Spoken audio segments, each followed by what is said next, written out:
Hello.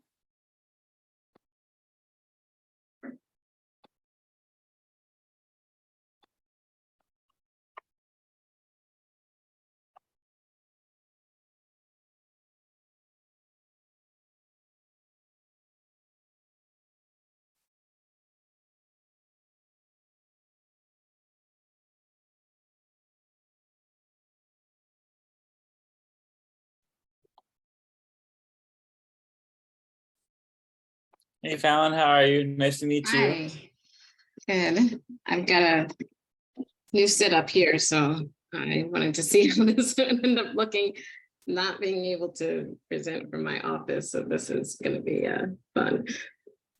Hello. Hi, everyone.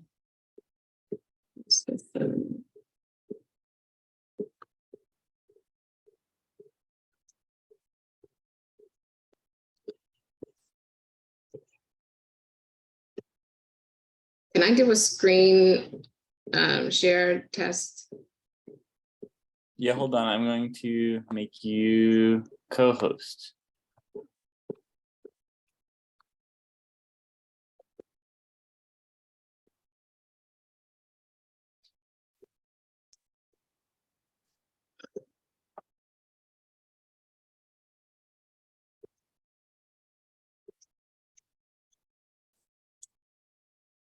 Fallon, where are you in your teaching week?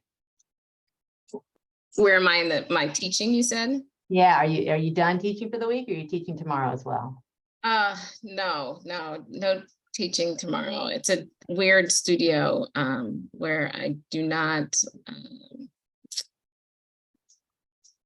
I don't teach 3 days a week. So it's not like a Monday, Wednesday, Friday studio. Mm-hmm.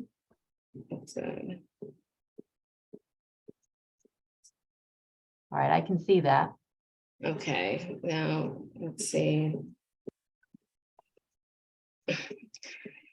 It's always when you have multiple screens, like which one is it going to pop up on? All right, It's like information overload when you get a bunch to manage at the same time. Yeah, I'm gonna see if I can.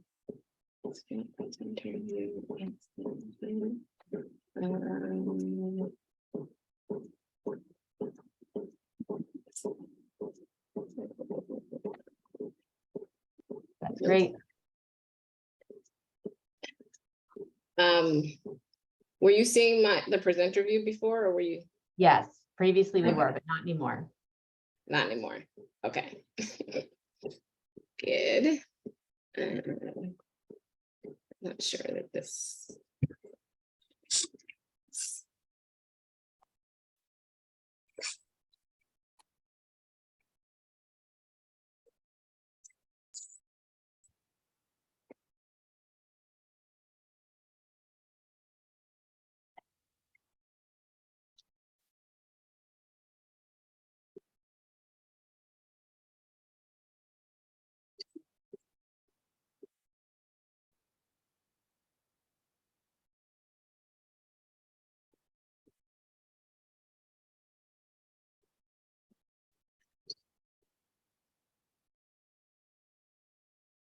Fallon, and how do you say the name of your studio?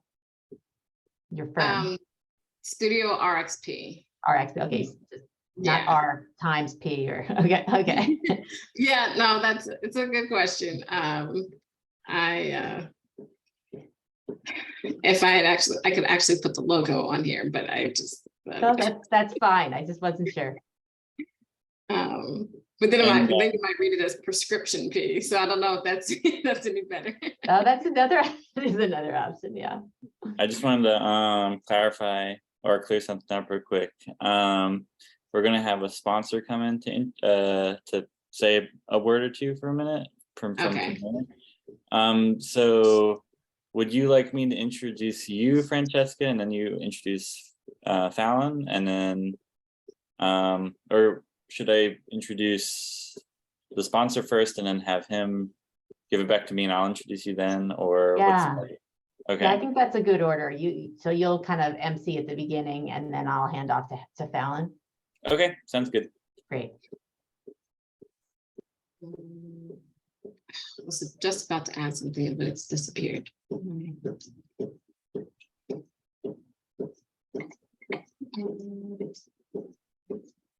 There's some sound like something pumping. Does anyone else hear that? Oh, yeah, thank you. It's the fan in this room. Oh, okay. Yeah, hold on. Starting to see people come on, so Yeah. I just want to say hi. Welcome, everybody. We have about 5 minutes until we're supposed to start, so we're probably going to be just chilling for a minute and maybe doing some technical things, technical issues, technical testing things, whatever. But good to see everybody.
Okay, I'm back. Is that better with the sound, background sound? Yeah, I don't hear it at all Yeah. anymore. Okay. Thank you. I'm sorry. This is going to make it very hot though for you. It's a record high Oh, hotness right outside right Mhm. now, and my air conditioning is just working very, very hard. uh, So- we're just about to cool off a little bit here. We should have had this in person, Fallon. yes, I'm actually quite jealous of the Northeast right now. I think we're I've just done. about to experience fall. So Mhm. you remember it well. Oh, I do. I mean, I grew up there too, so Yep. it's not. I come back in the summer just because I'm like, I can't do this for 3 months straight. Like this is a lot. But you've been down in New Orleans for quite a little while now, right? Yeah, 4 years. Yeah. Yeah, I mean, half of that was the pandemic. Sure. So a lot of time inside, but getting used to it. So I have a question. That was my question. Do you mind if I, or should I be on video or off video? Or do you not care one way or the other while I present? If you want to be on, I think that's great, but we have the bandwidth, right, Alex? If we Yeah, I mean, if you are comfortable being on video, I think that's awesome, and it's good for people to see, people's The person. faces. Yeah. Okay. So they'll just have to accept that there's going to be like me looking in the weird corners here, not directly at the camera. that's okay. We're used to that. That's the nature of the screen setup. And Chris is here from Premiere. Chris, how are you? Let me see if I can unmute you, or you're already unmuted.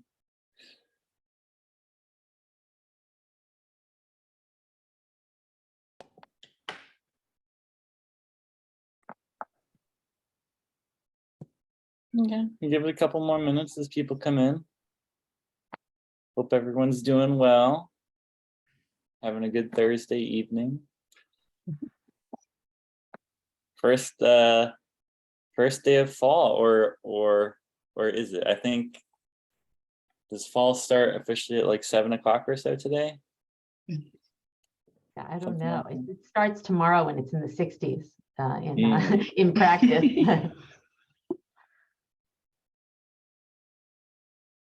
Okay, still a couple people coming in. Yeah. Chris, are you there? Because we'll have Yes. a short message from you in a minute. Excellent. I am ready. This is exciting. Awesome. How are you? I'm doing well. How are you?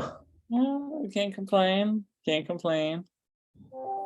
Francesca, your dog really wants to join. I know. I saw that. I saw that. We're home alone, so I couldn't make her be all alone. She's like, she peeked in there like, what's going on in there? That's right. It's good noticing there. It's my eye for like my own child peeking through the corners of my Zoom screen. So. I know. I tell you, Go ahead. pets are very relentless when it comes to Zoom. You know, there's just something, you know, your cat, whatever, can ignore you all day, and then, you know, you hop on the Zoom call and it's like, oh. Establishing a new business, a new natural hair care product line. I mean, Oh, sorry, somebody had unmuted themselves. I think that the pets like the Zoom more than we do. Yeah. I will give it just one more minute because there's people coming in. Yeah, so welcome everybody to our talk tonight. We'll start introductions in just a second, but I wanted to thank everybody for being here. Ask everybody to chat, just stay muted and stay off camera for the time being. That helps with the bandwidth and it helps keep everybody focused on our speaker. And if you have questions, you can either drop them in the chat or save them for the end. We'll be moderating the questions at the end of the talk tonight. So, okay, let's see. You guys ready? All right. So, welcome to our talk this evening. Tonight's talk is When Patrons of Center City Preservation Branch Out. And this is a lecture that's being presented by the Carpenters Company in partnership with the Weitzman School of Design at the University of Pennsylvania. And it is a part of an ongoing series we have called Changing the Face of the City. It's a series of talks that put urban planning, historic preservation, and just, you know, the study of cities in general in conversation with the issues surrounding social justice, equity, and the like. So I'm so pleased to have you all here, and I'm pleased to have our sponsor here tonight, Premier Building Restoration. So I'd like to invite Chris Hertz from Premier to say a quick word about his company and about their interest in this series, and then we'll continue the introductions. So Chris, whenever you're ready. Cool. Thank you so much, Alex. And thank you guys for indulging me / Premier Building Restoration for this brief little elevator pitch. You know, Premier Building Restoration, for those who don't know, is a masonry contracting company. We are based in Philadelphia. We do work in the surrounding areas, but predominantly we're right in the city.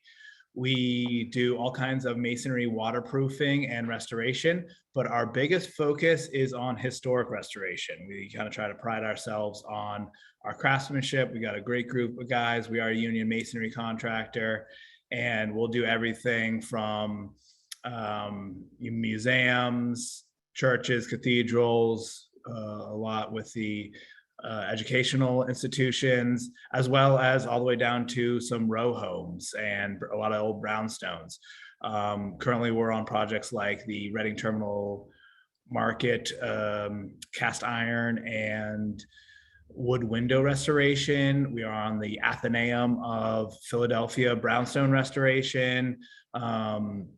We just got done some on South 17th Street for the Latham and the Beacon. I'm sure you guys are, if you're in the area, you'll see our signs around. But we also really like to drive the conversation and help as much as we can with the preservation and conservation industry. Sponsoring one of these events is just something we like to try and do to keep that conversation moving forward. Often our world gets very involved in the hows and the whys of physically, restoring these buildings, but it's a much bigger picture. It's a great pathway for a livable wage. profession for youth getting involved, that we try and really push for gaining apprentice from diverse areas, and really just how that community can get involved. Because when the community gets involved and we really push for the next generation to get involved, we can really do some awesome things. So the Carpenters Hall, thank you guys so much for doing all that you do. The presentation tonight, I'm really looking forward to it, to really see how that conversation can change and really involve a lot more people, a lot more people of different backgrounds, to really push this industry. And it seems very niche in a lot of ways, but it's beneficial in so many ways. So thank you. Premier Building Restoration, if you ever need service, give us a buzz. You can probably find our contact info through the Carpenters Hall. But that's it. That's my 2 seconds here before I want to turn it over. And then thank you guys so much for doing this and all the work you do. Sure thing. Thank you, Chris. And just to briefly introduce myself, my name is Alex Palma. I'm the Assistant Director at Carpenters Hall. But I want to hand it off quickly to Francesca Ammon, who is a professor at UPenn and has partnered with us closely on this project, and very thankful to have her working with us on this. Go ahead, Francesca, when you're ready. Great. Thanks, Alex. Welcome, everyone. It's great to see you all here. It's really my pleasure to introduce our speaker, but thank you to Michael Norris, Alyssa Constad, and Alex, and everyone at the Carpenters Company for initiating the whole concept behind this series and doing the work to buy the grant that makes it possible. And thanks also to our sponsor, Premier Building Restoration. I'm so happy to have Dr. Fallon Aidoo with us here tonight. We see each other, or we did back when there were conferences in person. We used to see each other quite often, which is always a treat, which makes it even better to finally be able to reconnect here. Dr. Aidoo is Assistant Professor of Real Estate and Historic Preservation at the School of Architecture at Tulane University. She's a preservation planner and an urban historian who's particularly interested in real estate and its relationships to, on the one hand, revitalization and community resilience, and on the other, disinvestment and disaster, and really navigating how those things are connected. And we're going to learn more about that, I think, through the talk tonight. Dr. Aidoo has earned her PhD in urban planning from the Harvard Graduate School of Design, and she also holds degrees in architectural history and in civil engineering. And I think that all those disciplines will probably figure in some way to her comments this evening. Before joining Tulane this academic year, she held an endowed professorship in historic preservation as Assistant Professor of Planning and Urban Studies at the University of New Orleans. Professor Aidoo has published widely in academic venues, but her work also connects directly with practice and activism through heritage nominations that she's authored, Section 106 reviews for FEMA, and as well as serving on government commissions, nonprofit boards, and many design juries and teams. And through her preservation consulting firm, Studio RXP, she's worked with clients that include the African American Heritage Trail of Martha's Vineyard and Greenwood Chamber of Commerce members to plan equitable and sustainable development of historic places and properties. The title of her presentation today is When Patrons of Center City Preservation Branch Out, Allies, actually you changed the subtitle, but Allyship and Acrimony in Adaptive Reuse. And so thank you so much for joining us for what is the 4th of 5 talks in our speaker series on changing the face of the city. I'll turn it over to you. Wow, thank you, Francesca, for such a generous introduction.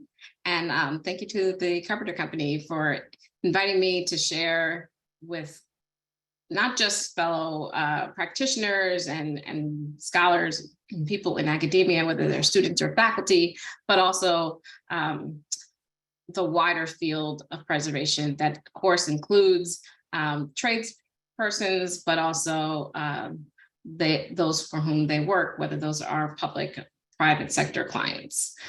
So today I am going to speak a little bit about preservation with maybe a lowercase p for those of you who are coming from the historic preservation field and expecting this to be a talk that is dedicated to the way in which we conduct preservation under, the Secretary of Interior standards for rehabilitation of historic properties, or that very, very long title for architectural standards for preservation. And the reason why, I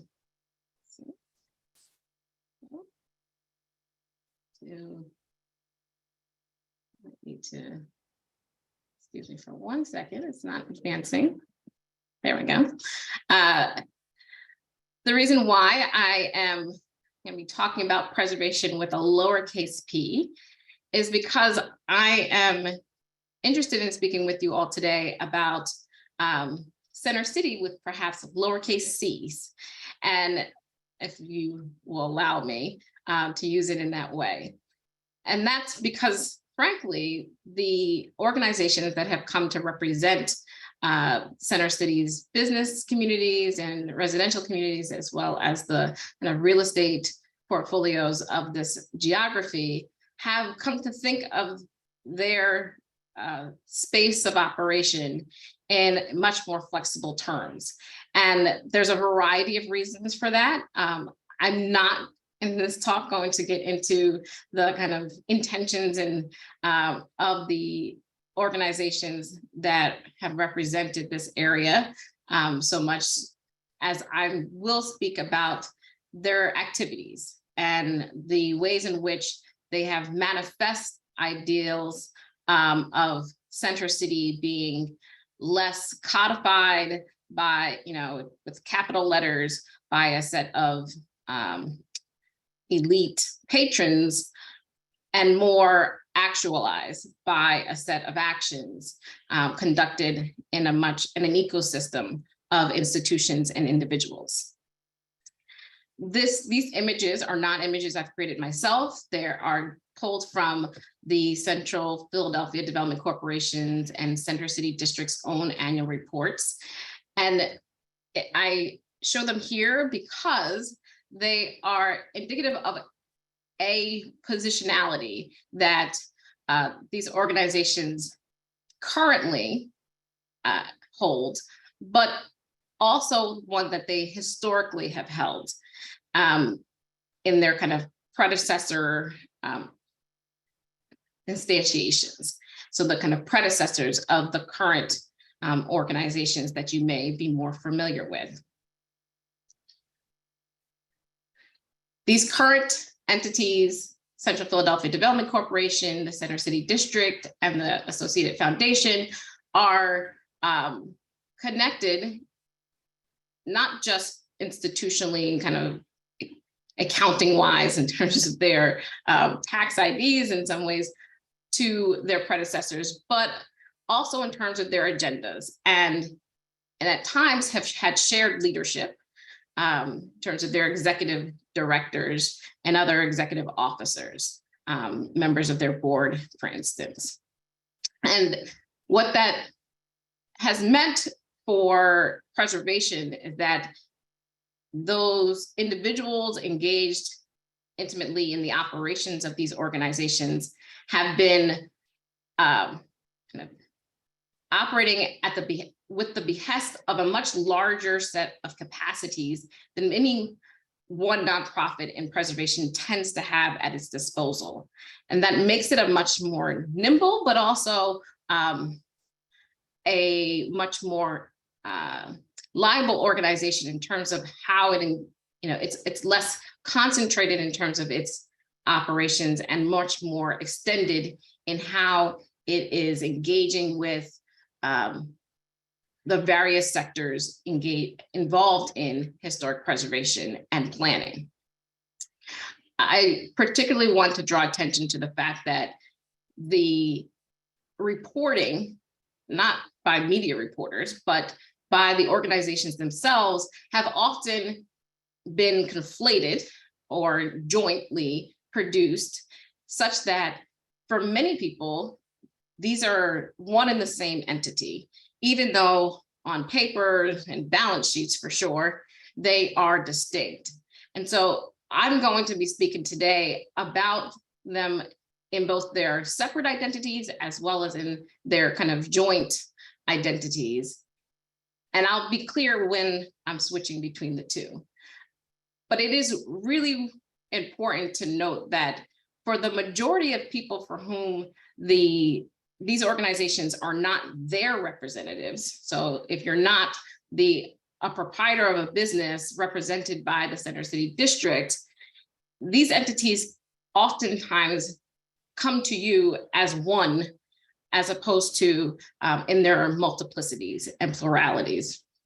And as a result of that, there is often in media reporting much confusion, not contemporarily and historically, about who was actually leading a particular initiative and what their kind of objectives and missions and involvement would be. And this news clip here is not an example of an error so much as an illustration of how one entity, Old Philadelphia Development Corporation, the predecessor of Central Philadelphia Development Corporation, had very much the orientation of a business improvement association and district that we might expect of CPDC, Central Philadelphia Development Corporation, or the Center City District. And so it could say one of any three names. It just, because of the date in which this was published, reflects that particular organizational identity. So I preface this whole talk with these conflicting and confusing sets of information because they are part of the story of how organizations founded by individuals with a vested interest in seeing Center City grow and prosper have both helped and hindered their efforts in engaging outside of their kind of their purview and their sphere of it, their original sphere of influence. Key to these transitions between the core and the extension of Center City have been executive directors who were personas unto themselves, as well as integral to the kind of personnel, kind of building the personnel of these organizations. There are many other leaders of these organizations over its, more than half of a decade of existence. But I wanted to call out these two because their tenures are going to be covered mostly in this talk today.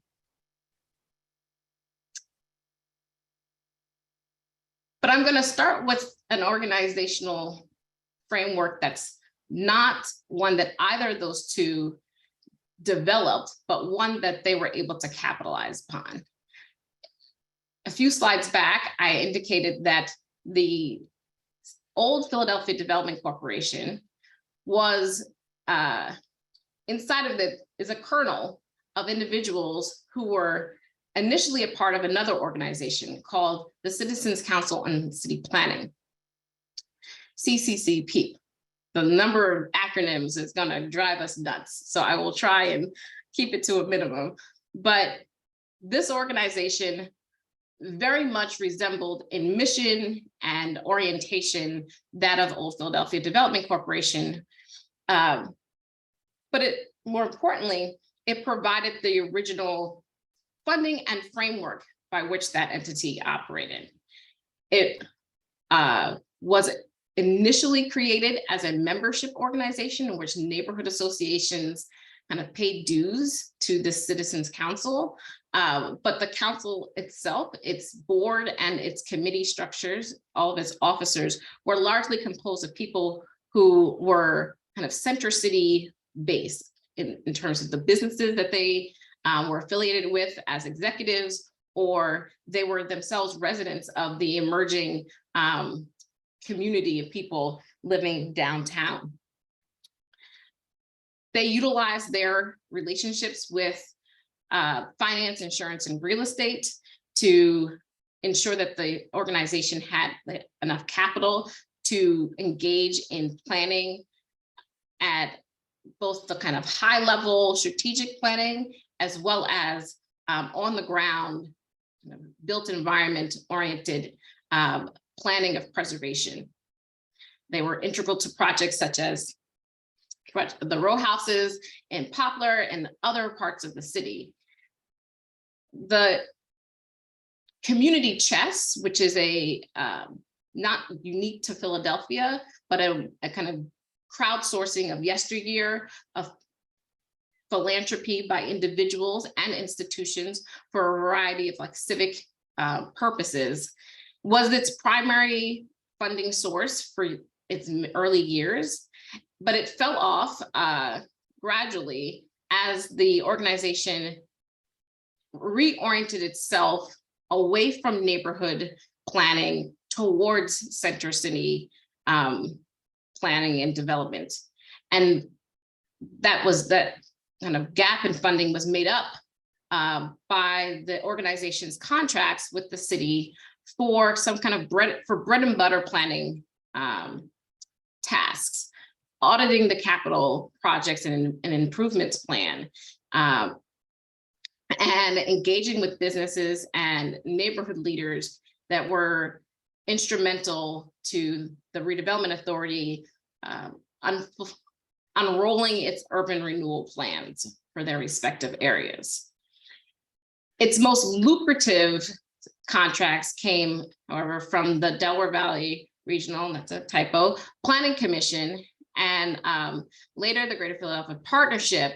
These entities with really broad and expansive visions, but of Center City's revitalization and renewal, but they were also narrowly constrained to, at that time, to renewing the center of the city through transit and transportation planning and investment. And it's through those contracts being kind of the lion's share of the organization's budget that the board members and officers of the Citizens Council on City Planning realize how much transportation planning and infrastructure could and would shape Center City. And at that time is when several of those officers and board members stepped down from their positions because part of the bylaw said that you couldn't, start another organization while being on the board of this one. And many of them created the organizations that we're familiar with today in the landscape of both development as well as preservation in Philadelphia. So you have Chestnut Hill, well, now it's a development district founded by Lloyd Wells, Colonial Germantown, and of course, Old Philadelphia Development Corporation.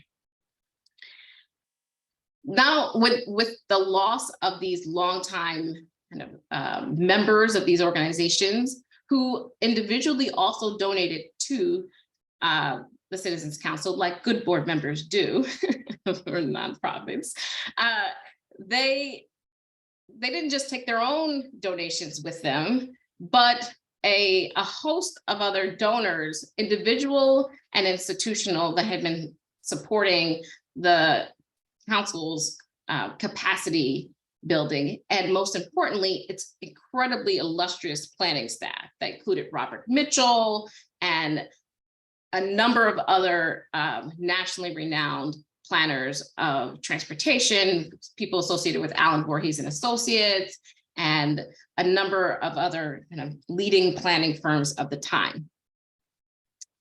So taking with them their contributions to their respective organizations, not only diminished the power of the Citizens Council, it also provided these new organizations with a nest egg with which to build the capacity of planning their respective geographies. And in particular, the donors were intrigued by the possibility of being able to support planning for redevelopment and redesign of real estate and rights of way that the organizations were able to themselves determine to be valuable, not rely upon the city and the redevelopment authority to designate areas as urban renewal areas, and then the organization kind of step in to be of assistance. So this is kind of a different order of operations, but also a different body of it, planning bodies, a different set of planning bodies deciding what's worthy of renewal and revitalization. And that dedicated dedicated resources to a number of corridors throughout the city that were not really deprived of capital, but certainly were experiencing some shifts in socioeconomically. So Market Street, Germantown Avenue, through the Northwest District, and so forth. And so looking back on this period, Peter Wiley, one of the directors of Central Philadelphia Development Corporation, noted that its use of these funds was quite judicious. Old Philadelphia's use of the funds was quite judicious because they, one, accepted that there is value in urban renewal area designation, but that their responsibilities to these urban renewal areas was not to kind of just be executors or execute what the plans that came before them, but to rely upon these governmental entities to use their resources of condemnation and capital to write down the value of prospective assets, and then for the organization to come in and excuse me, and redesign the value of these properties, to re-infuse them with value that, effectively speaking, the governmental entities have stripped from them. This was quite explicit as the approach being taken at that time.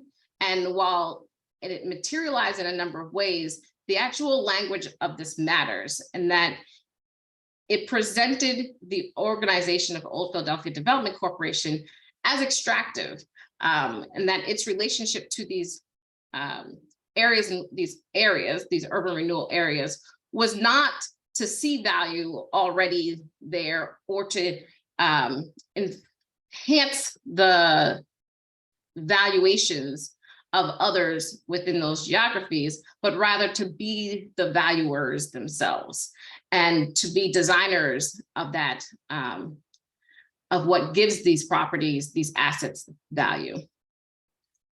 Now, we're most familiar with that kind of work in Society Hill as preservationists and planners. And this is one of the areas where they were most, their strategies were of both valuation and of added value were quite diverse. There was spot demolitions and infill development, rehab, and full restorations. The resources that the Development Corporation had acquired by the time it was kind of in full swing with Society Hill enabled the organization to fashion itself a full-scale redevelopment corporation. And it's perhaps because it had that kind of capacity that there's much criticism of what it did not do with that capacity. It hired staff to coordinate development planning and preservation planning and property conveyance and community outreach, all of which they were contracted by the redevelopment authority. And yet, when it had the opportunity to utilize these resources throughout the city, it did so rather reluctantly. And I find this is one of the interesting but not surprising quotes that James Martin, an executive director of Old Philadelphia Development Corporation, gave to the media. Right, so this is a very public forum saying to those who see value in the assets in their community, in this particular case, the Atwater Kent factory complex and the surrounding industrialized area, like, we don't actually want to be involved in revitalization of these large historic assets of the surrounding kind of industrialized landscape. We're more interested in the kind of commercial real estate marketplace. But if people expect us to come and rescue these properties, we'd rather intervene now than later, is the kind of in a nutshell here.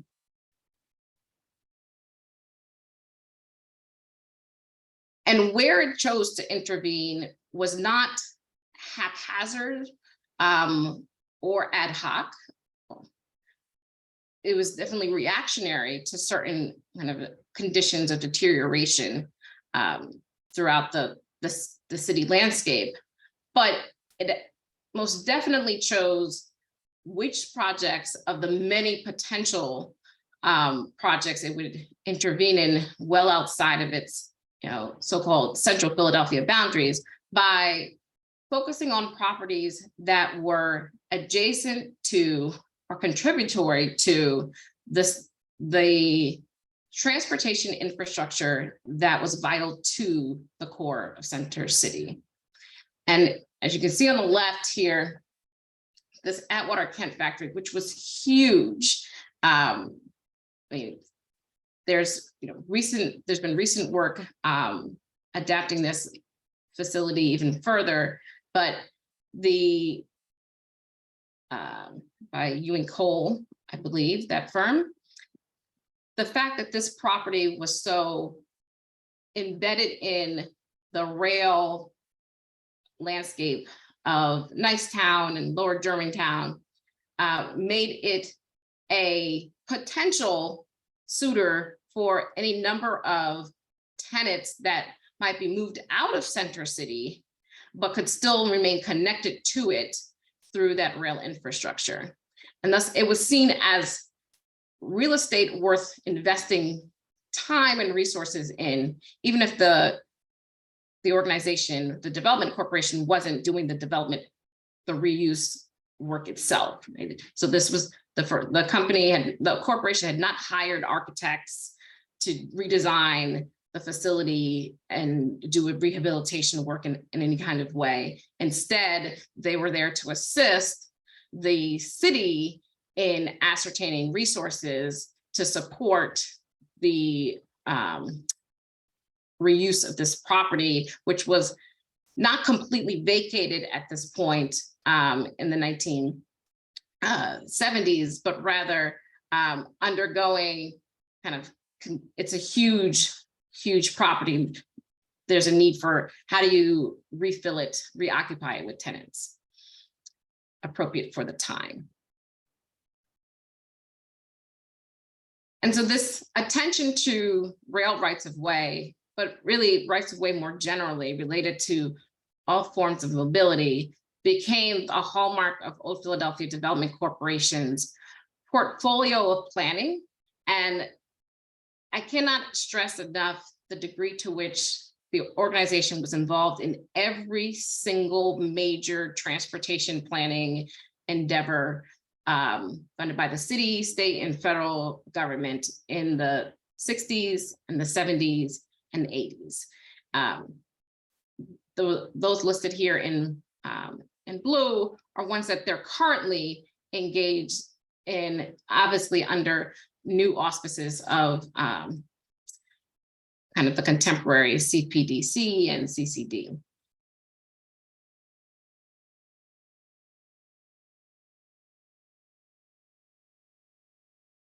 And when they first started engaging in this kind of right-of-way oriented real estate development and reuse planning, they were,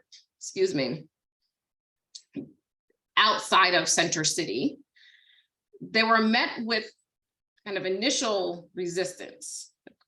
And the margins of the great thing about letters in the archives is that people, in fact, staff scribbled in the margins, and in those margins, I found some communication between staff of the Germantown Community Council in the 1970s, wondering, why they're getting involved in this particular project of property acquisitions and covenants related to the Rittenhouse Belfield bypass.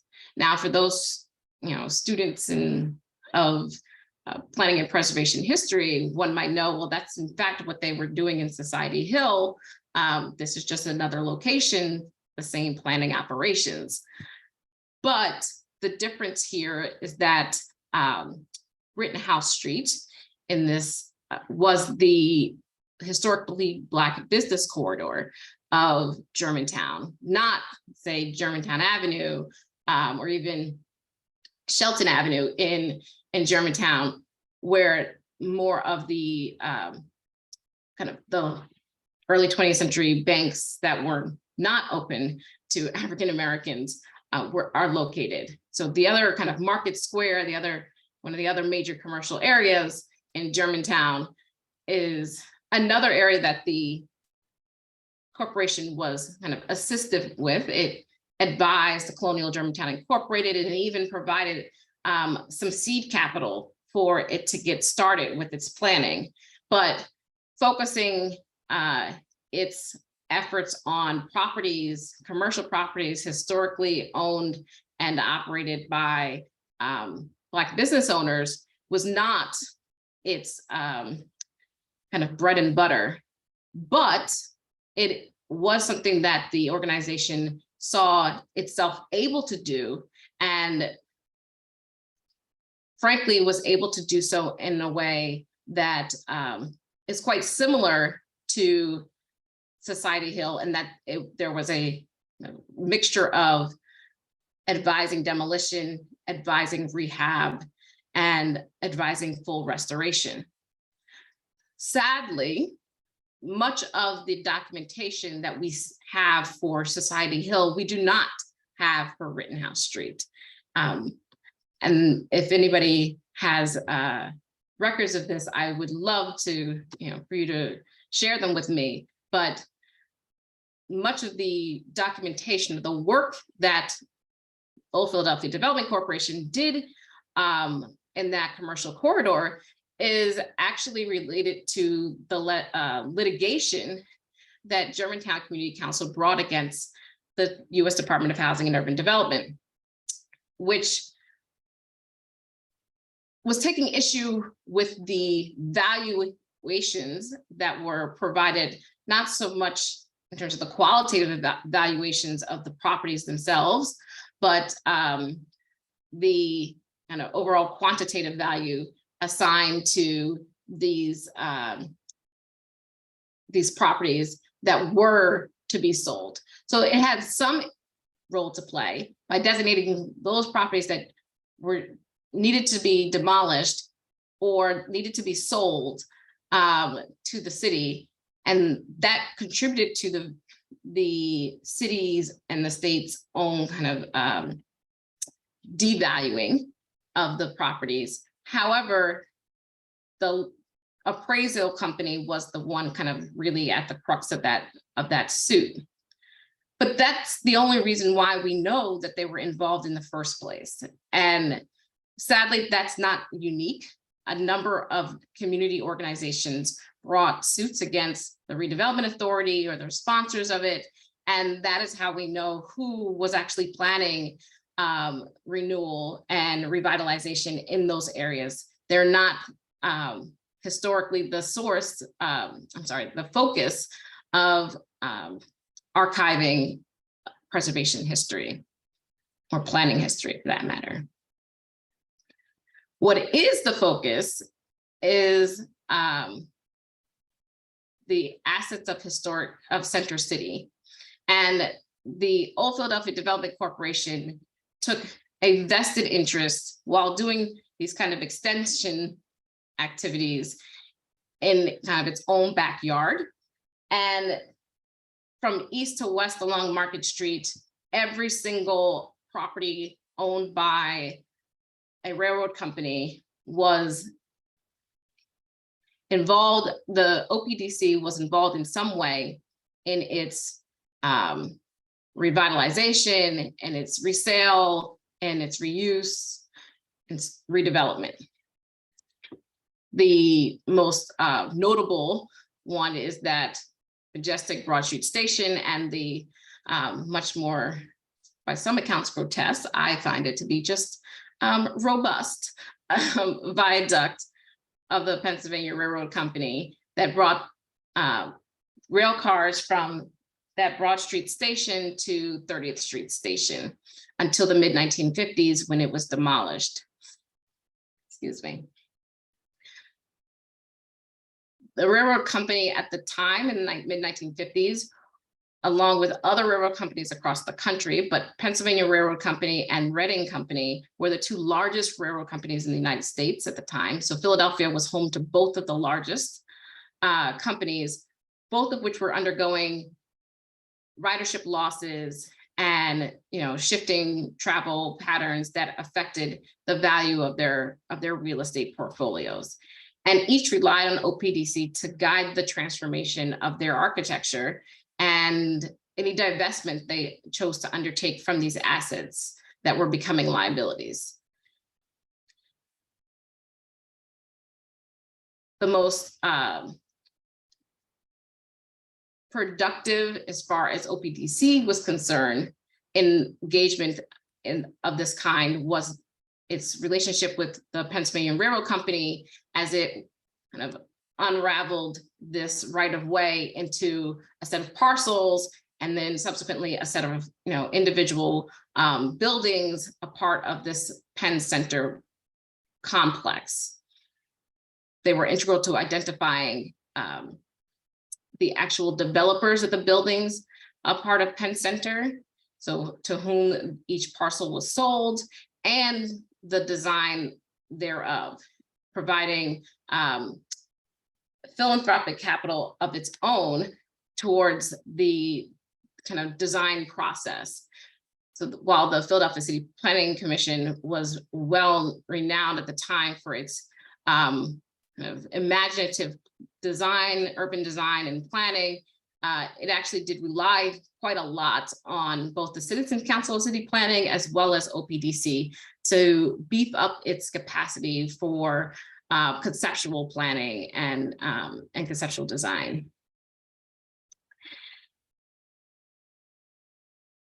This is one of these kind of plottings of those different developers and tenants selected for the right of way as it's turned into commercial real estate.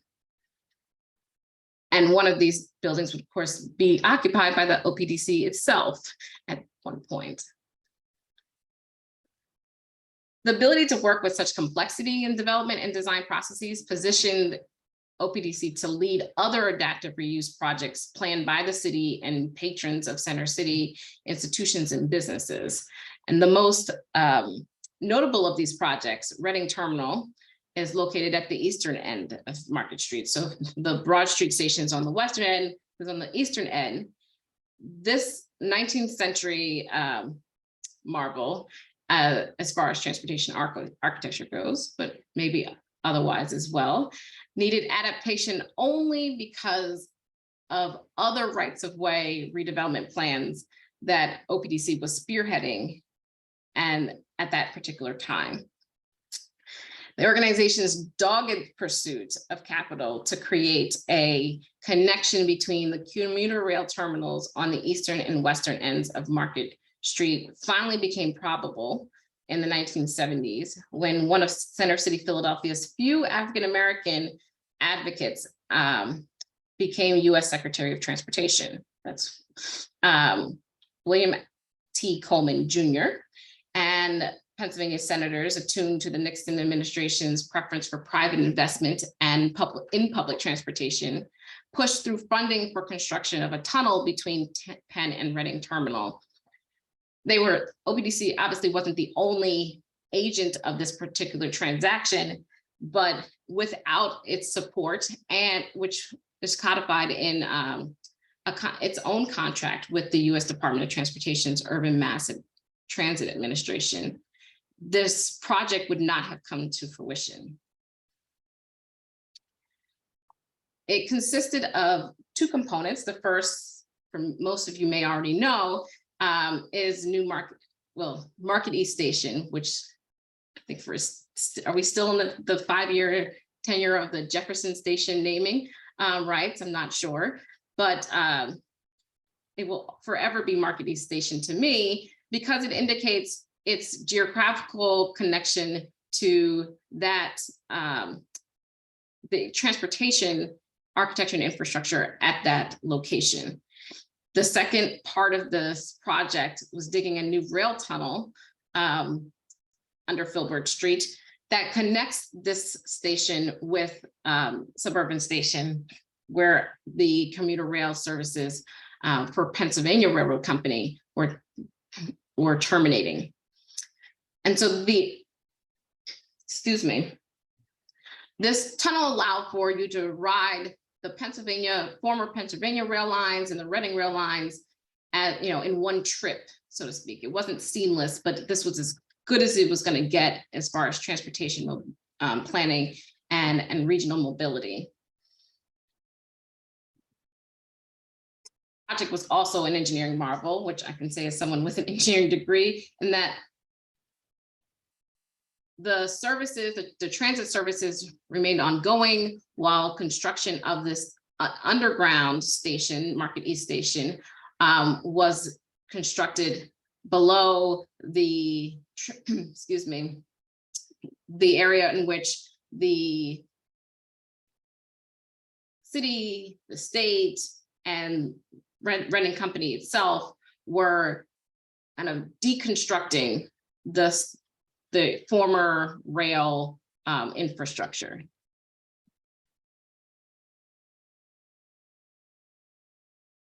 Excuse me.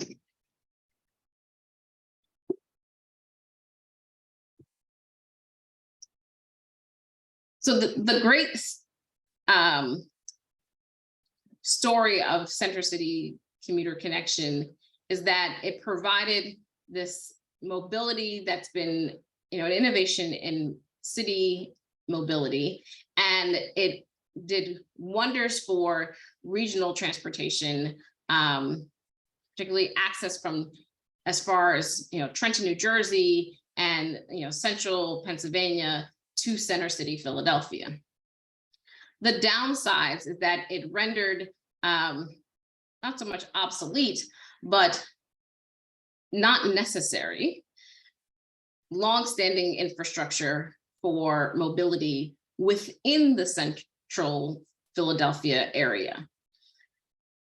And that, includes the Reading Viaduct that's kind of running parallel to this red line, which is the actual tunnel that was constructed, as well as a set of kind of east-west oriented rail trackage, some submerged below grade and some at grade and some above grade. Additionally, it left without a apparent use, and I'll come back to that, stations and architectures that were integral to the surrounding neighborhoods for Reading Company real estate. So the Reading Company had long had much of its asset portfolio located within the industrialized neighborhoods of Callow Hill, Nicetown, Germantown, Northern Liberties, and so forth. And with the loss of a designated use for these stations, depots, and culverts, they fell into disrepair, and disinvestment. But that doesn't mean that there weren't planned uses for these spaces and these facilities. And one might say that this is where OPDC's kind of capacity to handle really complex projects like the Center City Commuter Connection and the related architecture of the Market Street area kept its eyes off of these smaller interventions that it could make in adaptive reuse of spaces connected to that same transportation infrastructure. And so these were missed opportunities, not far smaller than the Atwater Kent complex, where OPDC could have been a lead in terms of a lead development actor and planner for properties that required very little of its resources, comparatively speaking.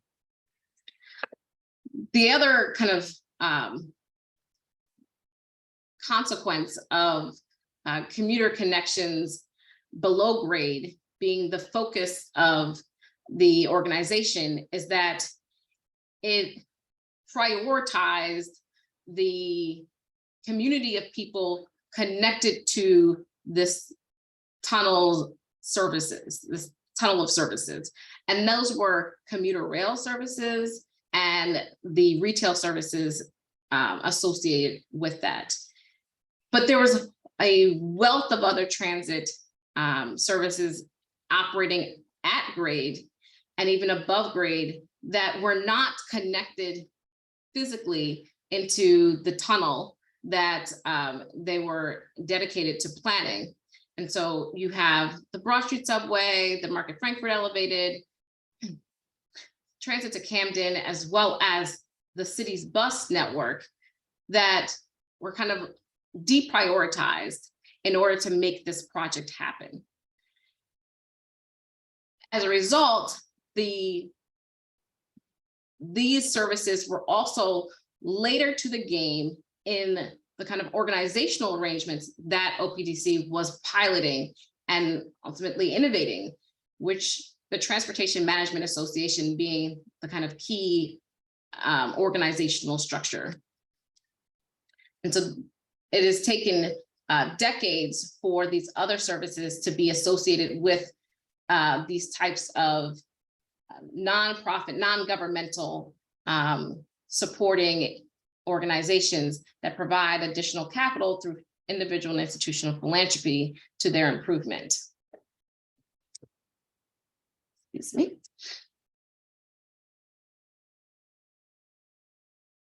These missed opportunities were not missed by members of organizations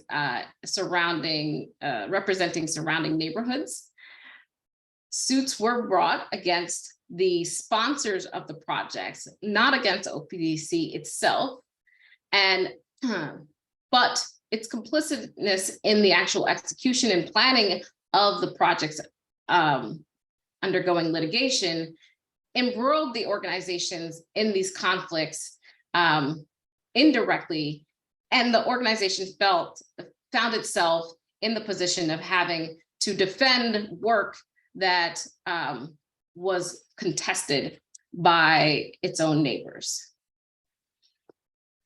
And so one of the questions one might have is, well, how did they restore and improve these relationships with the surrounding neighborhoods that they engaged with?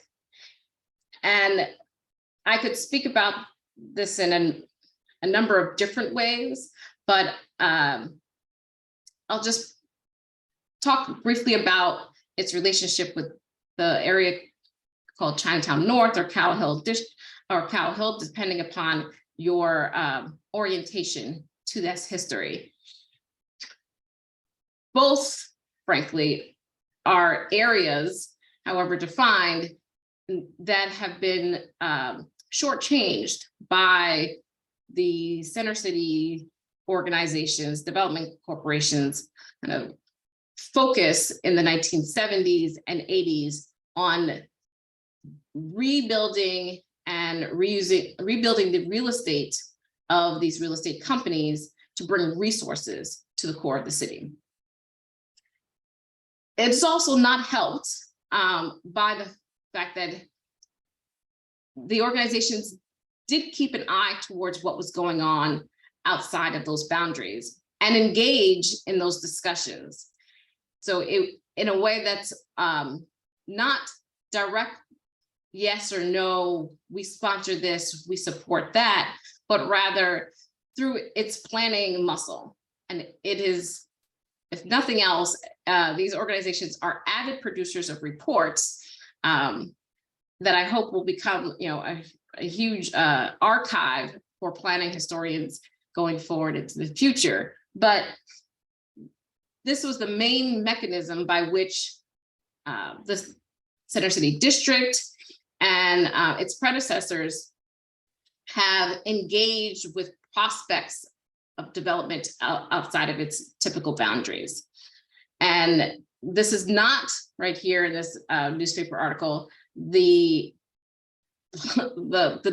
design that was produced by the organizations, but rather one that the newspaper's own staff produced based upon what they read from a report by, by the organizations. So that gives you an indication of how their work is being read, maybe not what they were proposing themselves. And I'm not going to run down every thing that's happened in the long and vivid history of Center City, Chinatown, Cow Hill, but it is worth kind of highlighting some things. One of which is that these relationships were developed initially around urban renewal, and that put these and the organizations and the communities that they represent in not necessarily in a set of allied relations, but rather one of hierarchy, in which OPDC was an advisor to the redevelopment authority and an agent of the redevelopment authority. And these organizations and the people that they represent were kind of participants in the processes that OPDC planned. And that didn't significantly change, despite the fact that these areas substantially changed in the decades thereafter. The United States immigration policy enabled many more Chinese immigrants to settle in Philadelphia, and yet the very projects in which Center City organizations had invested prevented them from actually finding a home and a place to work within the kind of historical boundaries of Chinatown. And thus that population of Chinese Americans and new immigrants sprawled across the Vine Street Expressway that split the geography that was once all Chinatown to begin with. Those same Center City projects also drove up speculation of real estate around the tunnel that was kind of due to open, and the branches that were due to be kind of devalued and discontinued from service. And so there were plans for real estate around those branches to be converted into kind of industrial properties and so forth. Additionally, the convention center displaced Chinatown businesses without there being a plan for their relocation. Yet a select few business owners were relocated to the Cow Hill industrial district that was being kind of formulated by city planners at that time. And so there wasn't a systematic relocation process for all those affected by the convention centers. Its initial construction and its later expansion in 2010s, but rather a more kind of reactionary approach taken that kind of prioritized some over others. And the relationship between center cities, CDCs, and Chinatowns have continued to be kind of 2 steps forward, 1 step back in the decades since. There's been support for business improvement districts and for that Chinatown CDC has developed, but there's also been support for other improvement districts that essentially stake claim to the same land and real estate. And lastly, I will say that there's a over the past kind of 5 years been increasing relationship, an increasingly close, relationship between the Center City District and the entities with a financial stake, as well as an organizational claim to Reading Viaduct and the real estate adjacent to it. So that includes Friends of the Rail Line, but also Arts and Crafts Holding, which has purchased much of the real estate in this corridor. And so while there's these clear steps forward to support the plans being made by the CDC of this and neighborhood associations of this area, both of whom represent majority minority populations, there's an somewhat kind of distant relationship between the organizations and efforts underway currently to kind of tackle the kind of restorative justice, reparative justice agenda that the CDCs of Chinatown and Poplar and surrounding communities have been pushing for much of their organizational life, which raises more questions, I would say, than answers about how the Center City organizations can be kind of better partners in that equity planning and development process for these areas. And so one example is the current planning to cap the Vine Street Expressway. There is not the same kind of capital infusion into this particular planning effort as there has been for previous plans to cap expressways, but also the rail viaduct planning going on at the same time. So these are matters of, is it possible to do both? Perhaps not, right? So if not, what are the means by which the organizations prioritize spatially the work that they do? And historically, that's been done by focusing advocacy on the rights of way within these communities, and which does suggest that that's where their attention can be spent now. If previously they were supporting the Cow Hill Chinatown North neighborhood plan by saying, yes, absolutely, we need to get rid of the super blocks created during the urban renewal era, super blocks that we were supportive of at the outset. Then what does that version look like today in terms of planning the actual transformations of this built environment? The resources to answer those questions may come from a number of patrons that support Center City District and in its kind of right-of-way planning currently. These are kind of donors to the rail parks, the first phase of the rail park. And collectively, this is just the this is the design and construction and some planning of the rail parks,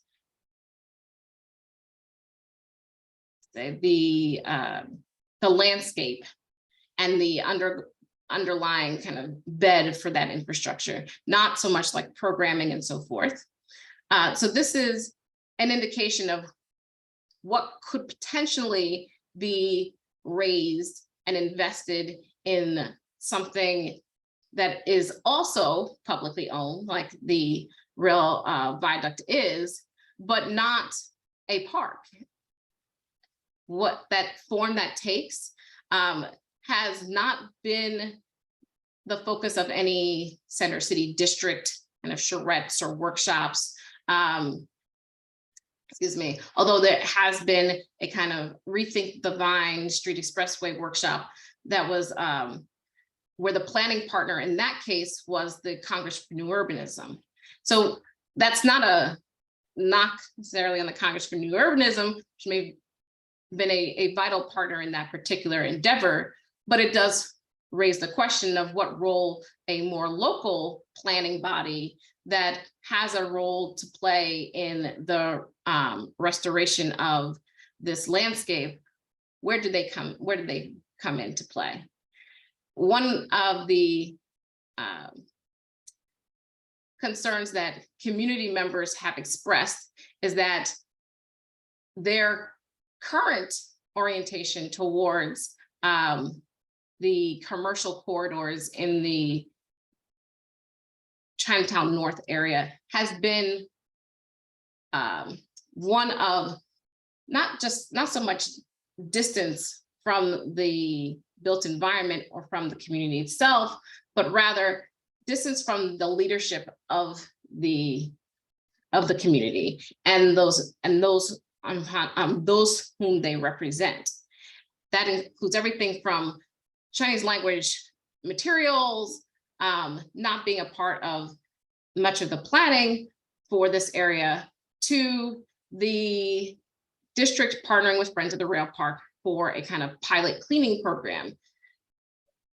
Much like the cleaning program that's undertaken by Center City District within its core boundaries, except the cleaners in this case would be community members, not contracted employees. And so there are a number of ways in which the members of the communities the member of the community development corporations can be partners with Center City District in its current iteration of combining philanthropy and planning for right-of-way revitalization. But those frameworks and formulations are very much still in the formative stages. I want to conclude with some thoughts about kind of where these kinds of projects fit into the larger portfolio of things that these organizations do. The Center City District is not exclusively in the business of developing Reading Viaduct, and thus is not exclusively in the business of investing in and planning what happens in with the real estate and the community that abuts it. However, its work on this rail park is playing a considerable role in its profile as a planning body that enables it to undertake, just as it did in Old Philadelphia did in previous decades, enables this organization to take on similar projects in terms of their scope, if not in their kind of typology, and similar projects in terms of their cost. In nonprofit speak, they're a good fiscal sponsor, and that makes them much more responsible for its share of the planning that it does in the community at large. And that has mostly taken the form of advising to organizations undertaking the process of becoming a special services district in the way that Center City District is a center services district. And that's a vital service and expertise that the organization really offers for both the entities surrounding Reading Viaduct, but quite frankly, to the districts across the city. But it also, for me, brings up a question as to, is that the role that a district associated with a geography, Center City, should be playing in planning and preservation? While it is a perhaps necessary role that they need to play, given our current kind of paucity of public resources for planning and preservation of kind of historic preservation and its transformation. The planning of properties in communities with far less patrons is always going to be a task that requires additional incentive. And Center City District is primarily, by its own bylaws, responsible to the geography in its name and the businesses operating within it and the property owners located therein. Central Philadelphia Development Corporation likewise has its own chartered responsibilities. And while the expansive roles that they're playing in neighborhoods across the city is necessary, particularly to redress the impacts of their predecessor organizations, it's also somewhat, it also undermines their capacity to do that work, right? The more expansive and sprawling the organizations become, the less effective they may be at their primary responsibilities and at their kind of peripheral ones. So I look forward to learning about how the city of Philadelphia, but not just the city of Philadelphia, plans for preservation of all of its neighborhoods, those within Center City, yes, but also those well beyond it. Thank you. Thank you, Fallon. It was wonderful. Thank you so much for the incredibly well-researched and just rich presentation. Absolutely. Oh my gosh. So we still have about 15 minutes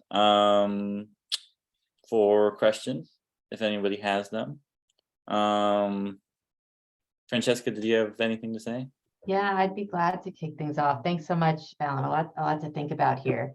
I kept, thinking throughout the whole talk about, where does preservation fit for this organization or these organizations, and how does it ebb and flow in terms of being a priority? And as you covered, a wide swath of time. And I wondered if you could comment on that kind of bigger picture about whether preservation happened to be a convenient or economically viable tool for certain projects at certain times, thinking of the way that urban renewal supported preservation, from the 1954 Act forward, and versus how much was kind of opportunistic for the site versus how much did these organizations prioritize preservation and look for opportunities to push that forward? That's a good question. I think historically, the possibility of erasing the built environment of yesteryear and replacing it with a modern alternative was rarely, if any, considered viable, let alone desirable. And within the center of the city. And so I think in terms of where preservation was considered to be the kind of default orientation, and preservation kind of including everything from restoration to, you know, reconstruction. Those variety of strategies were all on the table and expected to be kind of pursued first in the sections of the city that were already deemed of value to the kind of historical and contemporary landscape of, at that time, the largely white male business community of Philadelphia. But there's, I think, some of the most interesting things that I've come across in my research is when that same kind of small demographic of preservation patrons kind of took a pause and said, maybe we don't kind of clear all of Rittenhouse Street, for instance, and we work to rehabilitate structures along this corridor, and the same thing in Germantown Avenue. And I think that's more of a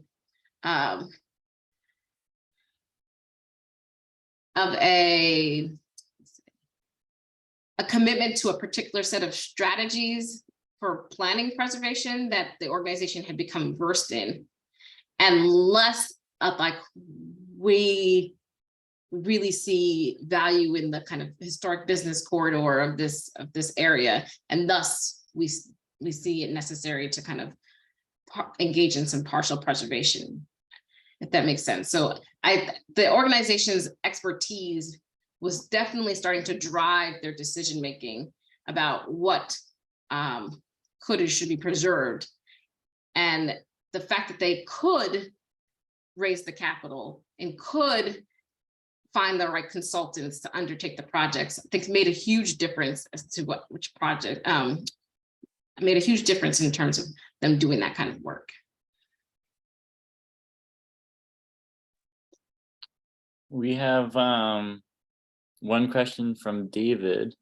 He says, I noticed that you're at Tulane, and I'm interested to know if you did this research while you were at a Philly university, or if there is something to be read into the fact that you're not affiliated with a Philly university. I think you did say that you're from the area, though, or at least spent some time here, though, right? Yeah, so I'm currently in New Orleans, and I have been for a few years. Most of this research I conducted while living in between Philly, kind of partially in Philly and partially in New York City.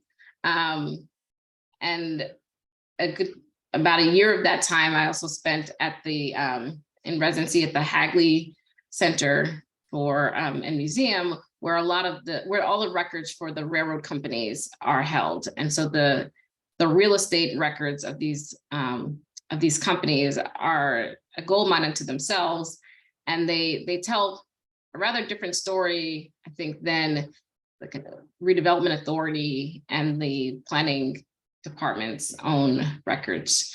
Not radically different, but certainly a different orientation to planning and preservation at this time.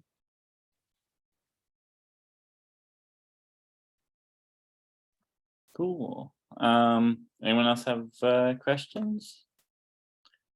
Otherwise, I can take a shot at one because I have one on my mind. Can I? Oh, go ahead. Yeah. Sure. So I was thinking particularly about the slide that you have of the financial raising of funding for the capping project, and thinking about you know, in the context of your larger talk, and whether it's a preservation project or a transportation project, that we, you know, rely on the cobbling together of subsidy to make sort of anything possible.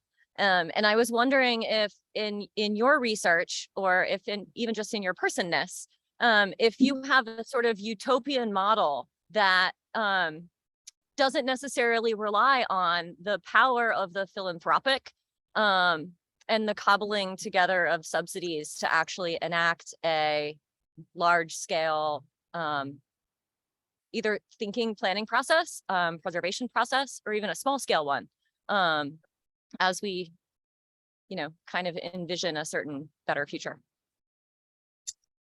It's a great question. I always love the, like, you know, hypothetical. And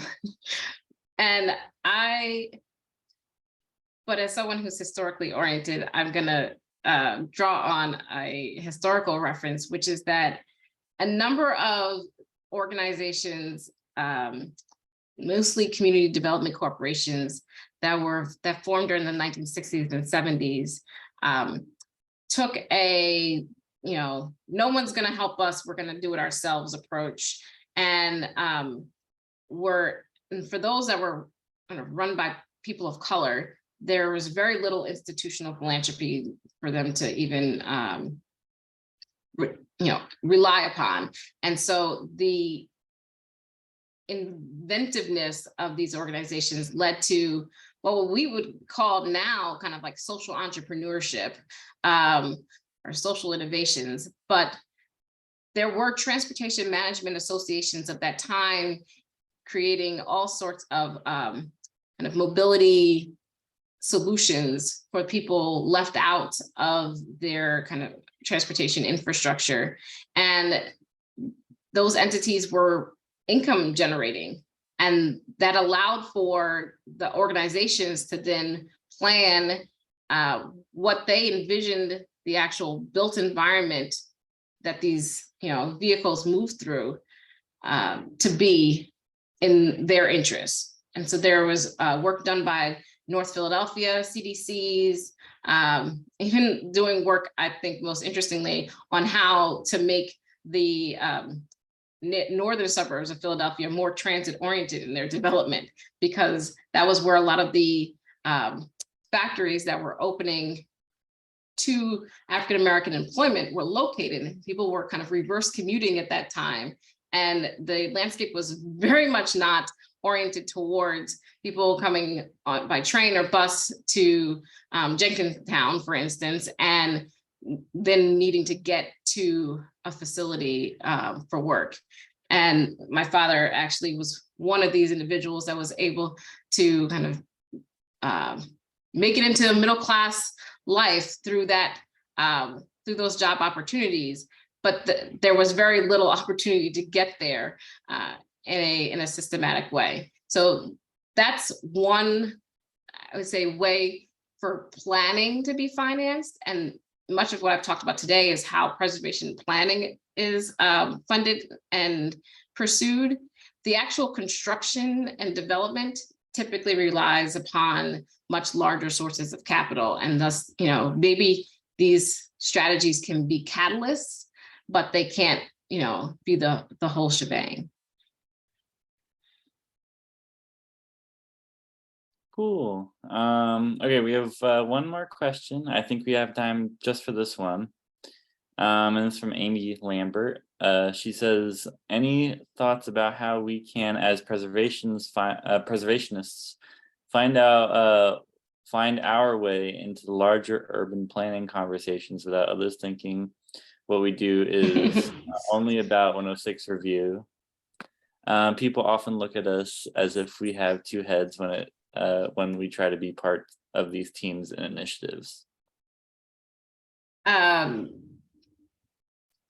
I do not have a solution for the, you know, small-mindedness of others, but I can say that it does help for those of us who are trained as preservationists and practice in that field to, you know, I've used the term preservation with a lowercase p, but to be more flexible in how we talk about what's important to us and what we value, both in terms of like the techniques and processes, but as well as the actual properties and planning. And I think that this talk is probably a good example of transportation, real estate, and rights of way, not typically something that preservationists are engaged in, but the fact that it involves transforming something that is a historic resource into something else is very much what preservationists are trained to do. And if our orientation to that project, whether it is a transportation project, revolves around that kind of broader conceptualization, then it's more likely that we will be seen as integral to those projects and initiatives.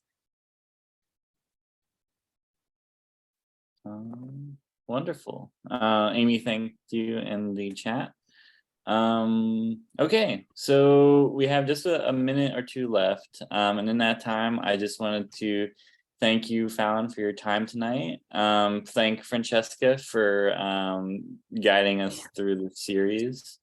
Thank Chris. I wanted to thank Chris from Premier Restoration for their sponsorship. And I wanted to just quickly plug an event that we have at the end of September. It's an in-person event that we're partnering with Eastern State Penitentiary with. It's not part of this series, but we are doing a program on the ethics of prison architecture. That is at 6 p.m. At Eastern State. You can find details about it on our website or on Eastern State's website. And in any case, thank you for everybody who came, and have a good rest of your week, everybody. Thank you, Fallon. Appreciate the time and sharing your work with us. Thank you, everyone, for spending your time with me.